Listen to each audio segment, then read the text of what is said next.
The series of reaction mechanisms. Today we'll start from the very basic topic, that is electrophile and nucleophile. ठीक है, तो electrophile और nucleophile क्या होते हैं यही हम डिस्कस करने वाले हैं इस वीडियो में. देखो, ऑर्गेनिक रिएक्शन की जब भी मैं बात करती हूँ, हम बात करते हैं तो मेनली ऑर्गेनिक रिएक्शन में क्या होता है, इलेक्ट्रॉन्स का फ्लो होता है. यानी कि अगर दो मॉलिक्यूल आपस में रिएक्ट करते हैं, ठीक है, तो उसमें क्या होता है, मेनली इलेक्ट्रॉन्स का फ्लो होता है. यानी कि एक मॉलिक्यूल अगर इलेक्ट्रॉन डोनेट कर रहा है तो दूसरा मॉलिक्यूल क्या करेगा, इलेक्ट्रॉन एक्सेप्ट करेगा, दैट इज़ इलेक्ट्रॉन एक्सेप्टेंस. तो यही चीज़ हम लोग डिस्कस करने वाले हैं कि कौन से मॉलिक्यूल जो है वो इलेक्ट्रॉन डोनर है और कौन से मॉलिक्यूल जो है वो इलेक्ट्रॉन एक्सेप्टर है. ठीक है, तो अभी हम सबसे पहले बात करेंगे इलेक्ट्रोफाइल की. ठीक है, इलेक्ट्रोफाइल की. As name specify that electrophile means electron loving. Electron loving. अभी इलेक्ट्रॉन लविंग स्पीसीज कौन सी होगी, वही स्पीसीज इलेक्ट्रॉन लविंग स्पीसीज होगी जहाँ इलेक्ट्रॉन की कमी होगी, यानी कि इलेक्ट्रॉन डेफिशिएंट स्पीसीज होगी. Definitely electron deficient species. ठीक है, और दूसरा क्या होगा, इसका जो ऑक्टेट होगा, ऑक्टेट वो इनकम्प्लीट होगा. यानी कि ऑक्टेट इनकम्प्लीट है तो ये क्या है, अनस्टेबल है बेसिकली. और ये जब अनस्टेबल है तो ये क्या करेगा, स्टेबल होने की कोशिश करता है. That's Y react with nucleophile. अभी इलेक्ट्रोफाइल को क्या चाहिए, न्यूक्लियोफाइल. ठीक है, तो इलेक्ट्रॉन लविंग स्पीसीज और इलेक्ट्रॉन डेफिशिएंट स्पीसीज को क्या बोलते हैं, इलेक्ट्रॉन फाइल बोलते हैं. अभी हम बात करेंगे कुछ एग्जाम्पल्स के through, like H plus. H plus क्या एक बहुत ही अच्छा इलेक्ट्रोफाइल है. यानी H प्लस जो है ये बहुत ही स्पीड से रिएक्ट करता है, एक बहुत अच्छा इलेक्ट्रोफाइल है. देखते हैं कैसे. हाइड्रोजन के पास नॉर्मली कितने इलेक्ट्रॉन होते हैं, 2 इलेक्ट्रॉन. बट यहाँ H प्लस है तो ये क्या है, एक इलेक्ट्रॉन डेफिशिएंट स्पीसी है. इलेक्ट्रॉन डेफिशिएंट स्पीसी है, that's why it will act as a electrophile. Fine. अभी हम बात करेंगे CH3 प्लस. CH3 प्लस में क्या होता है, कार्बन की हम नॉर्मली जानते हैं कार्बन कितनी वैलेंसी रखता है, 4. ठीक है, बट यहाँ पर क्या है, CH3 प्लस, यानी कि यहाँ पर क्या है, एक बॉन्ड की कमी है. That's why it will act as a electrophile. Fine. ये तो हुए सिंपल से इलेक्ट्रोफाइल की बात. अभी हम बात करेंगे कौन से electrophile, like RC double bond, acylium ion. Acylium ion में भी क्या होता है कि यहाँ पर कार्बन की कितनी वैलेंसी होनी चाहिए, 4, बट यहाँ पर कार्बन कितने बॉन्ड बना रहा है, 3, और यहाँ पर पॉजिटिव चार्ज है. That's why it will also act as a electrophile. Fine. अभी बात हुई कार्बन पर पॉजिटिव चार्ज की. अब हम देखते हैं कि नाइट्रोजन पर अगर पॉजिटिव चार्ज है तो ये क्या होगा, nitronium ion. It will also act as a electrophile. Nitrosonium ion, it will also act as a electrophile. अभी हम देखते हैं कि जितनी भी जो पॉजिटिव चार्ज स्पीसीज हैं वो हमारे पास कैसे एक्ट कर रही है, एज एन इलेक्ट्रोफाइल. तो हम ये देखते हैं कि क्या सिर्फ जो पॉजिटिव चार्ज स्पीसीज है वही इलेक्ट्रोफाइल है, तो ऐसा बिल्कुल भी नहीं है. पॉजिटिव चार्ज स्पीसीज को तो हम एज ए इलेक्ट्रोफाइल एक्ट कर ही रहे हैं, पर कुछ ऐसी न्यूट्रल स्पीसीज भी होती है जो एक्ट करती है एज ए इलेक्ट्रोफाइल. तो हम देखेंगे कौन सी वह न्यूट्रल स्पीसीज होती है जो एज ए इलेक्ट्रोफाइल एक्ट करती है. तो हम देखते हैं न्यूट्रल इलेक्ट्रोफाइल, यहाँ पर चार्ज नहीं होता. तो हम देखते हैं जैसे BF3 बोरोन के पास किस तरीके से बॉन्डिंग करता है, BF3. यहाँ बोरोन के पास कितने इलेक्ट्रॉन है, 6 इलेक्ट्रॉन. किसी भी एटम को स्टेबल होने के लिए या उसका ऑक्टेट कंप्लीट करने के लिए कितने इलेक्ट्रॉन होने कंपलसरी है, 8 इलेक्ट्रॉन. तो यहाँ क्या है, इलेक्ट्रॉन की डेफिशिएंसी है. That's why it will act as an electrophile. ठीक है, उसी तरह से हम देखते हैं कि जो बोरेंस होते हैं, BH3 will also act as a electrophile. और जितने भी हम लुईस एसिड्स देखते हैं, लुईस एसिड कौन कौन से, AlCl3, ठीक है, Al एल्यूमिनियम हाइड्राइड, ये सारे किस तरह से एक्ट करते हैं, एज एन इलेक्ट्रोफाइल एक्ट करते हैं. ऑल्दो इनके ऊपर कोई पॉजिटिव चार्ज नहीं है, still they act as a electrophile. ठीक है, तो देखो अभी पॉजिटिव इलेक्ट्रोफाइल यानी कि जितने भी हमने चार्ज इलेक्ट्रोफाइल की बात की है और जो न्यूट्रल इलेक्ट्रोफाइल की बात की है उसमें क्या डिफरेंस है. न्यूट्रल इलेक्ट्रोफाइल की देखो, चार्ज जो न्यूट्रल इलेक्ट्रोफाइल है वो तो आपको अगर आपको कोई रिएक्शन करवानी है तो न्यूट्रल इलेक्ट्रोफाइल आपको रिएक्शन में एज इट इज़ मिलेंगे. ठीक है, लेकिन अगर हम चार्ज इलेक्ट्रोफाइल की बात करते हैं तो चार्ज इलेक्ट्रोफाइल इस तरीके से खुले में नहीं घूमेगा ये H+, है ना। इस H+ को हमें जनरेट करना होता है, ठीक है। तो लाइक HCl से हमें क्या मिलता है, H+ and Cl-, then so ये H+ किस तरह से एक्ट करता है, एज एन इलेक्ट्रोफाइल। ये तो चलो बहुत ही सिंपल हो गया, बट जैसे हम बात करते हैं एसाइलियम आयन की, ठीक है, एसाइलियम आयन, तो ये एसाइलियम आयन अब ऐसे खुले में नहीं घूमता है, ठीक है। एसाइलियम आयन को आपको जनरेट करना आना चाहिए, क्योंकि अगर इस तरीके से ये सिंपली मिल जाता और हमें कोई इलेक्ट्रोफाइल दे देते, सॉरी न्यूक्लियोफाइल दे देते लाइक बेंजीन रिंग, तो हम तो क्या करते, फटाफट से इन दोनों की रिएक्शन करवा देते और फटाफट से प्रोडक्ट बना देते, ये बेंजीन पर COOR लग जाता। बट ऐसा नहीं होता है, हमें नॉर्मली रिएक्शन में ये डायरेक्टली नहीं मिलता, ठीक है, हमें जनरेट करना होता है। तो इसको किस तरीके से जनरेट किया जाता है, तो वही सब हमें देखना होता है, क्योंकि अगर इतना सिंपल होता तो फिर इतना ड्रामा नहीं होता ऑर्गेनिक केमिस्ट्री में। तो फिर एसिटाइल क्लोराइड जैसे हम लोगों को दे दिया एसिटाइल क्लोराइड, ठीक है। अभी एसिटाइल क्लोराइड से एसाइलियम आयन बनाने के लिए हमारे पास ऐसा कोई रिएजेंट होना चाहिए जो क्या करे, इस क्लोराइड आयन को बाहर निकाल दे, क्योंकि ये Cl अगर नेगेटिव फॉर्म में बाहर निकल जाता है तो हमारे पास कार्बन पर क्या बचेगा, positive charge, that will form acylium ion, ठीक है। और ये ऑब्वियस है, बहुत ही ऑब्वियस है, कार्बन और क्लोरीन में से नेगेटिविटी किसकी ज़्यादा होती है, क्लोरीन की, तो ऑब्वियसली ये दोनों इलेक्ट्रॉन क्लोरीन लेकर निकल लेगा यहाँ से और एसाइलियम आयन हमारे पास फॉर्म हो जाता है। और इस तरीके से हम इलेक्ट्रोफाइल जनरेट कर सकते हैं, ठीक है।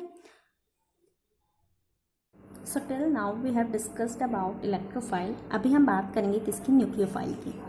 तो न्यूक्लियोफाइल क्या होते हैं, basically as name specify, nucleophile जो होते हैं वो न्यूक्लियस लविंग होते हैं, न्यूक्लियस लविंग, यानी कि न्यूक्लियस पर क्या होता है, पॉजिटिव चार्ज, और न्यूक्लियोफाइल पर हमारे पास होता है negative charge, so they will attract to each other, है ना। न्यूक्लियोफाइल जो होते हैं वो जितनी भी नेगेटिव चार्ज स्पीसीज होती हैं, नेगेटिव चार्ज स्पीसी कह दूँ या मैं कह दूँ इलेक्ट्रॉन रिच स्पीसीज, वो एज एन न्यूक्लियोफाइल एक्ट करती हैं, ठीक है। अभी ये अगर इलेक्ट्रॉन रिच स्पीसीज हैं तो ये इजीली अपने इलेक्ट्रॉन डोनेट कर सकती हैं, इजीली इलेक्ट्रॉन डोनेट कर सकती है, so they will act as an electron donor, यानी कि न्यूक्लियोफाइल क्या होते हैं, जितने इलेक्ट्रॉन डोनर स्पीसीज होती है, ठीक है। इलेक्ट्रॉन डोनेट किसको करेगी, ऑब्वियसली जिसको इलेक्ट्रॉन की नीड है, यानी कि electron deficient species, that is electrophile. Electrophile को डोनेट करते हैं न्यूक्लियोफाइल अपने इलेक्ट्रॉन। तो अभी हम देखते हैं कि कौन कौन सी जो स्पीसीज होती है वो एज एन न्यूक्लियोफाइल एक्ट करती है। तो इसके कुछ एग्जाम्पल है लाइक OH-। OH- जो होता है एक बहुत ही स्ट्रॉन्ग न्यूक्लियोफाइल है। OH- यहाँ पर ऑक्सीजन पर क्या है आपके पास, नेगेटिव चार्ज है, तो यहाँ पर ऑक्सीजन के पास टोटल छः नॉन बॉन्डिंग इलेक्ट्रॉन है, ठीक है। नेगेटिव चार्ज को भी as an non bonding electron ही कंसिडर करते हैं ना हम। तो जितनी भी नेगेटिव चार्ज स्पीसीज है, OH-, SH-, Br-, Cl-, phenoxide ion, है ना, ऑक्सीजन पर negative charge, so they will act as an nucleophile. अभी जिस तरीके से हमने इलेक्ट्रोफाइल में देखा था कि यहाँ पर जो न्यूट्रल स्पीसीज होती है, कुछ न्यूट्रल स्पीसीज भी होती है जो एज एन इलेक्ट्रोफाइल एक्ट करती है, तो यहाँ पर भी कुछ ऐसी स्पीसीज होती है जो एज एन न्यूक्लियोफाइल एक्ट करती है। तो कौन कौन सी ऐसी न्यूट्रल स्पीसीज होती है, ठीक है। तो देखो अभी हमने क्या देखा था, ये जो भी नेगेटिव चार्ज स्पीसीज है ना, उस पर जो ये इलेक्ट्रॉन है वो कैसे है, नॉन बॉन्डिंग इलेक्ट्रॉन। और हम सभी जानते हैं कि नॉन बॉन्डिंग इलेक्ट्रॉन को डोनेट करना इजी होता है कंपैरेटिवली किसके, बॉन्डिंग इलेक्ट्रॉन्स के, है ना। बॉन्डिंग इलेक्ट्रॉन्स के कंपैरिजन में इनको डोनेट करना इजी होता है नॉन बॉन्डिंग इलेक्ट्रॉन्स को। तो क्या कुछ बॉन्डिंग इलेक्ट्रॉन्स भी होते हैं जो डोनेट किए जा सकते हैं, तो उसके कुछ एग्जांपल हम देखेंगे। जितने भी पाई बॉन्डेड इलेक्ट्रॉन होते हैं, जैसे पाई बॉन्डेड इलेक्ट्रॉन होते हैं, वो भी as an electron donor act कर सकते हैं। तो फर्दर हम स्टडीज़ में देखेंगे कि बेंजीन रिंग जो होती है वो एक बहुत ही अच्छा न्यूक्लियोफाइल की तरह एक्ट करती है। जब भी हम आगे substitution reaction, aromatic substitution reaction के बारे में जब स्टडी करेंगे तो हमें मिलेगा ऐसा सब कुछ। तो बेंजीन रिंग जो है वो एक अच्छा न्यूक्लियोफाइल होता है। अभी ये अच्छा न्यूक्लियोफाइल है, तो अब इसको क्या चाहिए कि अपने इलेक्ट्रॉन डोनेट कर दे।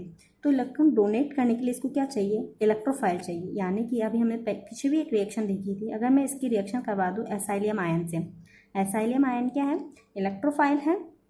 तो अगर मैं इसकी रिएक्शन करवा दूँ एसाइलियम आयन से, तो ये क्या करेगा, बेंजीन अपने इलेक्ट्रॉन डोनेट करेगा किसको, कार्बन के पॉजिटिव चार्ज को। तो ये सब्स्टिट्यूट हो जाएगा, हाइड्रोजन की जगह क्या आ जाएगा हमारे पास, एसाइलियम आयन अटैच हो जाएगा इस तरीके से बेंजीन रिंग से। तो ये तो हम फर्दर स्टडी करेंगे। अभी हम बात करेंगे एल्कीन की, कि एल्कीन जो होती है वो एज एन न्यूक्लियोफाइल कैसे एक्ट करती है। तो एल्कीन की रिएक्शन अगर मैं करवा दूँ Br2 से, तो एल्कीन हमारे पास एज एन न्यूक्लियोफाइल एक्ट करेगी। तो डेफिनेटली यहाँ पर ब्रोमीन क्या होगा, इलेक्ट्रोफाइल। तो Br प्लस ये ब्रोमोनियम आयन को डोनेट करता है न्यूक्लियोफाइल। एल्कीन रिंग अपने एल्कीन जो है वो अपने इलेक्ट्रॉन डोनेट करती है ब्रोमाइनियम आयन को। तो इस तरीके से बनता है CH2 Br। देखो अभी तो इसने कैसे एक्ट किया था, as an electrophile bromonium ion है, क्योंकि यहाँ पर हमारे पास एल्कीन क्या थी, एल्कीन हमारे पास न्यूक्लियोफाइल थी। अभी हमारे पास क्या बचा हुआ, Br माइनस। तो ये Br minus as an nucleophile act करेगा and it will attach to carbonium ion and it will form like that CH2 Br। Okay, अभी हमने बात की पाई बॉन्डेड इलेक्ट्रॉन की। देखो सिग्मा बॉन्डेड इलेक्ट्रॉन जो होते हैं वो बहुत ही स्ट्रांग होते हैं। तो पाई बॉन्डेड इलेक्ट्रॉन तो लूजली बाउंड होते हैं, वो तो डोनेट किए जा सकते हैं फिर भी इजीली, लेकिन सिग्मा बॉन्डेड पे हमने देखा कि पाई बॉन्डेड इलेक्ट्रॉन तो है वो न्यूक्लियोफाइल की तरह एक्ट कर सकते हैं, पर क्या कुछ सिग्मा बॉन्डेड इलेक्ट्रॉन भी है जो न्यूक्लियोफाइल की तरह एक्ट कर सकते हैं। तो हाँ बिल्कुल, NaBH4 एग्जाम्पल आपने देखा होगा, ये रिड्यूसिंग एजेंट है बहुत ही अच्छा। ये क्या करता है, Na प्लस और BH4 माइनस बनाता है। अभी ये न्यूक्लियोफाइल की तरह कौन वर्क करेगा, डेफिनेटली BH4 माइनस। ठीक है, BH4 माइनस की स्ट्रक्चर ऐसी होती है, ठीक है, टेट्राहेड्रल स्ट्रक्चर ही बनेगी ना। तो ये जो नेगेटिव चार्ज होता है इस पूरे मॉलिक्यूल पर है, ठीक है, ये केवल बोरॉन एटम पर नहीं है। तो यहाँ क्या होता है कि यहाँ जो सिग्मा बॉन्डेड इलेक्ट्रॉन्स होते हैं वो डोनेट किए जाते हैं इस कार्बोनिल ग्रुप पर। यहाँ पर कार्बन इलेक्ट्रॉन डेफिशिएंट होता है, तो इस इलेक्ट्रॉन डेफिशिएंट कार्बन को ये जो सिग्मा बॉन्डेड इलेक्ट्रॉन है वो ही डोनेट किए जाते हैं, BH4 माइनस। ये सिग्मा बॉन्डेड इलेक्ट्रॉन इस कार्बन को डोनेट किए जाते हैं। तो यहाँ पर क्या होगा हमारे पास, कार्बन पर और यहाँ हाइड्रोजन, ये हाइड्राइड आयन यहाँ आकर जुड़ जाता है, ठीक है। और प्रोटॉन तो हमारे पास रिएक्शन में होता ही है, तो ये क्या बन जाएगा, यहाँ OH फॉर्म हो जाता है, ठीक है। तो सिग्मा बॉन्डेड इलेक्ट्रॉन भी न्यूक्लियोफाइल की तरह वर्क करते हैं। अभी हम बात करेंगे एम्फीफाइल्स की। एम्फीफाइल्स क्या होते हैं, जो न्यूक्लियोफाइल और इलेक्ट्रोफाइल दोनों की तरह एक्ट करें, न्यूक्लियोफाइल भी और इलेक्ट्रोफाइल भी, उनको क्या बोलते हैं, इलेक्ट्रोफाइल। ये सिचुएशन के अकॉर्डिंग वर्क करते हैं। जैसे मैं बात करूँ Br2 के बारे में हमने देखा था, ये as an electrophile Br bromonium ion भी बनाता है और ये ब्रोमाइड आयन भी बनाता है ना। Br2 में हमने देखा था ना, जब हमने एल्कीन की रिएक्शन करवाई थी Br2 से, तो इसने एज एन इलेक्ट्रोफाइल भी वर्क किया था और एज एन न्यूक्लियोफाइल भी वर्क किया था। जब एल्कीन ये पाई बॉन्डेड इलेक्ट्रॉन जब एज एन न्यूक्लियोफाइल वर्क कर रही थी, तो इसने किसकी तरह एक्ट किया था, ब्रोमोनियम आयन यानी इलेक्ट्रोफाइल की तरह एक्ट किया था, है ना। तभी तो यहाँ पर हमारे पास कार्बन पर पॉजिटिव चार्ज आया था और ब्रोमीन इस तरीके से अटैच हो चुका था। फिर ये bromide ion as an nucleophile work करता है और इस कार्बन पॉजिटिव पर जाकर अटैक करता है, ठीक है। ये हमने देखी थी रिएक्शन, ठीक है। तो ये एज एन एम्फीफाइल वर्क करता है, ठीक है। उसी तरीके से हम देखते हैं I2 और हाँ एक cyanide RC triple bond N। इसमें क्या होता है, RC ट्रिपल बॉन्ड N में कार्बन की इलेक्ट्रोनेगेटिविटी कम है नाइट्रोजन से, तो यहाँ पर कार्बन पर क्या आएगा, पॉजिटिव चार्ज, और नाइट्रोजन पर क्या आएगा, नेगेटिव चार्ज, ठीक है। तो यहाँ पर अगर मैं इलेक्ट्रोफाइल को ले आऊँ तो इलेक्ट्रोफाइल किस पर अटैक करेगा, इस पर, ऑब्वियसली नाइट्रोजन पर अटैक करेगा, क्योंकि यहाँ पर नेगेटिव चार्ज है और ये एज एन न्यूक्लियोफाइल एक्ट करेगा।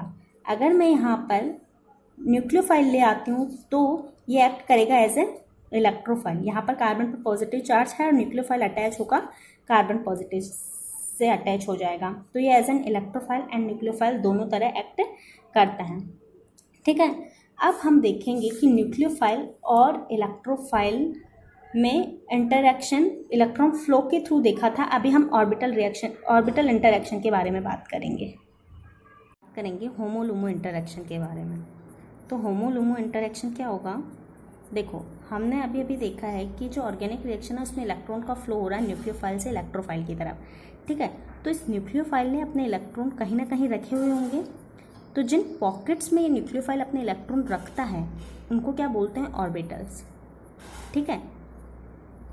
और इलेक्ट्रोफाइल्स के पास क्या होंगे, वैकेंट ऑर्बिटल्स, जिसमें वो अपने वो इलेक्ट्रॉन एक्सेप्ट कर सकें, वैकेंट ऑर्बिटल होते हैं इनके पास। तो बेसिकली हम ये कह सकते हैं कि nucleophile to electrophile electron transfer का मतलब है कि ऑर्बिटल का इंटरैक्शन हो रहा है, ठीक है। ऑर्बिटल का इंटरैक्शन हो रहा है तभी ना न्यूक्लियोफाइल अपने इलेक्ट्रॉन डोनेट कर रहा है इसको, ठीक है। तो अभी हम देखेंगे कि होमो और लूमो क्या होता है। होमो और लूमो, होमो का मतलब होता है हाईएस्ट ऑक्यूपाइड मॉलिक्यूलर ऑर्बिटल, और लूमो का मतलब होता है लोवेस्ट अनऑक्यूपाइड मॉलिक्यूलर ऑर्बिटल,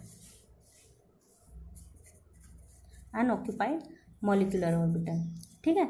तो आपने मॉलिक्यूलर ऑर्बिटल डायग्राम्स में देखा होगा कि जो ऑर्बिटल्स की एनर्जी होती है वो कुछ इस तरीके से होती है। सबसे कम एनर्जी होती है बॉन्डिंग ऑर्बिटल्स की, उससे ज़्यादा होती है नॉन बॉन्डिंग की, और सबसे ज़्यादा होती है एंटी बॉन्डिंग की।